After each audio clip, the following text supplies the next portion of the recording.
व्यास नंदन श्री सुखदेव जी महाराज समझा रहे हैं कि हे राजन परीक्षित, जब विश्वामित्र ने आवाज लगाई कि काऊ का लड़का बाग में गो तो फूल लेवे काजे बस सांप ने खाई लो। जब कऊ मैया को लाल हो मैया चली जाए अपने लला को ले आए। आवाज पड़ी किसके कानों में? तारा के कानों में। तारा के कानों में आवाज पड़ी कि काऊ को लला दिमाग में झटका लगो मेरो ही पूत बाग में गऊ है तो मोई जल लगत के मेरे लला को काऊ काले सर्प ने खाए लो। अच्छा कुछ गलत होने वाला होता है ना तो माताओं की जो आत्मा होती है पहले से फड़कने लगती है। माताएं कहती है ना आज मेरी आत्मा घबराए रही, कोई जल लगत का जो गलत होने वाला है ऐसा कहती है ना। हाँ। तारा ने जब सुना कि मेरो पूत बाग में गयो तो महाराज ऐसा लगा जैसे पैरों तले जमीन खिसक गई हो। आज मैया दौड़ के गई ब्राह्मणी के पास में जवाब दिया, मैया मेरे लला को कऊ काले सर्प ने खाए लो, मेरो लला बाग में अकेले है मैया, मेरो लला अगर मर गो तो बाकी मैया तो जीते ही जी मर जाएगा। माँ मुझे चला जाने दे और हम अपने लला को बाग से ले आए, एक बार हम देखे आए और वैद्य के पास से बस इलाज करवाए, मेरे लला को कुछ हुई हो तो मैया मर जाएगा। ब्राह्मणी ने कहा सुन पहले पूजा के लिए पूरा भोजन तैयार कर उसके बाद तुझे कहीं जाने देंगे। जब पहले पूरा भोजन तैयार कर, काम से बचने के लिए कोई ना कोई बहाना बनाती रहती है। जब पहले पूरा भोजन बना। सोचो जिस मैया का लाल बाग में मर रहा हो उस मैया का भोजन बनाने में मन लगेगा? नहीं लगेगा। माँ की आंखों का तारा होता है उसका लाल, और जब वही उसके आंखों का तारा जब उसके आंखों के सामने मरता है ना तब उस माँ से पूछो कि उसकी आत्मा पर क्या बीतती है।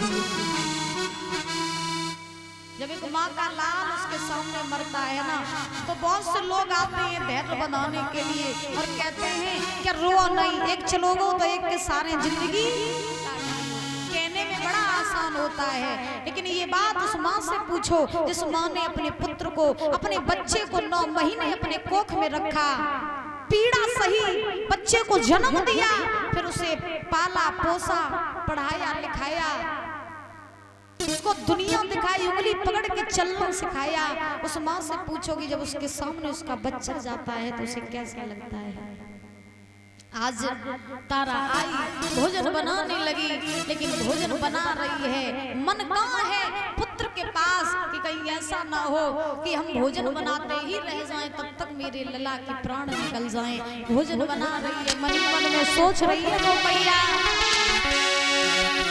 अरे भोजन रही बनाई अम्मा की छूटी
भोजन तो बना रही है, मन है पुत्र के पास।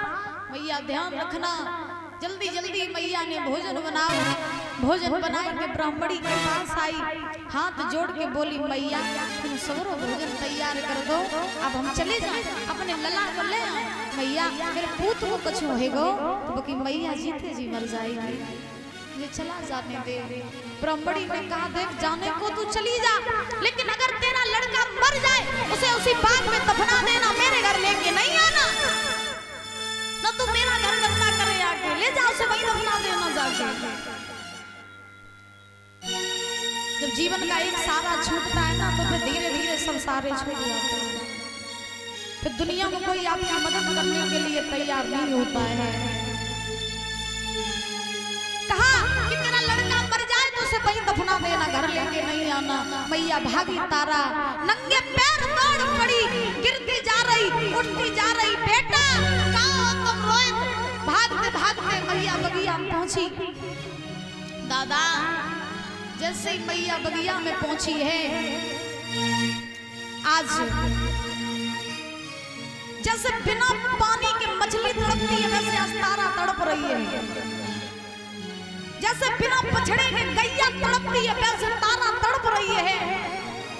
बगिया में चारों तरफ अपने बच्चे को ढूंढने लगी। कहाँ हो तुम बेटा? एक बार बोल सुना दो, देख तेरी मैया आई है। बेटा आवाज दो, कहाँ हो तुम? पूरी बगिया में आज मैया अपने पुत्र को ढूंढने लगी। जब ढूंढ लिया, पूरे बगिया में घूम लिया, कहीं रोहित दिखाई नहीं पड़ा, तो क्या देखा कि कोने में रोहित पड़ा हुआ है। जब रोहित कोने में पड़ा है, मुख से आवाज आ रही, माँ कहाँ हो तुम? माँ बिना माँ की जिंदगी बहुत अधूरी होती है।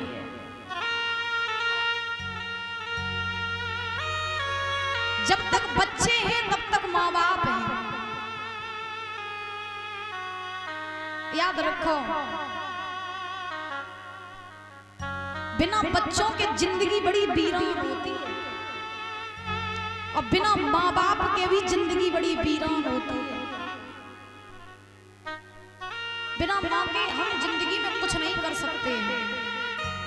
अच्छा दादा, ये बात आप लोगों को पता होगी कि इंसान के ऊपर जब बुढ़ापा आ जाता है, बुढ़ापा, और जब जैसे बुखार आ जाए या कहीं आपकी पीड़ा हो रही हो, कहीं दर्द हो रहा हो, आपने देखा हो कि जब कहीं पीड़ा होती है, जब बुखार आता है तो इंसान भगवान को नहीं बुलाता, मुख से निकलता है मैया। तो बिना माँ की जिंदगी बड़ी वीरान होती है। तारा ने देखा कि रोहित कोने में पड़ा है, मुख से अब एक छोटी सी आवाज आ रही, माँ कहाँ हो तुम? मैं यहाँ। तारा ने देखा मेरा पुत्र कोने में पड़ा है, शरीर पूरा नीला पड़ गया, चेहरे की वजह से मुख से झाग निकल रहा है, फूल बिखरे पड़े हैं। महाराज तारा गई, दौड़ के गई, अपने लला को उठाई, अपनी छाती से लगाए लो लाल। तो कहाँ काले सर्प ने खाओ तुम वो बता, तो हम वैद्य के पास ले चलेंगे, तेरा इलाज करवाएंगे, तुझे ठीक करा देंगे, तुझे कुछ नहीं होगा। आज रोहित ने जब अपनी माँ को देखा, ऐसा लगा जैसे डूबते हुए को किनारा मिल गया हो। रोहित ने कहा मैया मेरे पास अब ज्यादा समय नहीं है, जो कछु दुख सुख की होवे सो आज ही कह लिए, कल सुनवे वालो तेरो लला जिंदा नहीं बचेगो। तुम रो रही हो माँ? रो नहीं, क्योंकि जीते जी मैंने तुम्हें हंसा तो नहीं पाया, लेकिन मरते समय तुम्हें रुला करके जा रहा हूं। माँ तुम रो नहीं, क्योंकि मैं नहीं चाहता कि मेरे कारण तुम्हारे आंखों में आंसू आए। रोहित ने जवाब दिया कि मैया मेरी रोवे मती, मेरो बदन अब कसी गयो, और जा फूल में पिसियर हतो, मैया डस गयो। जब फूल में कालो सर्प छिपो तो बाने मेरी उंगली में डस लो मैया।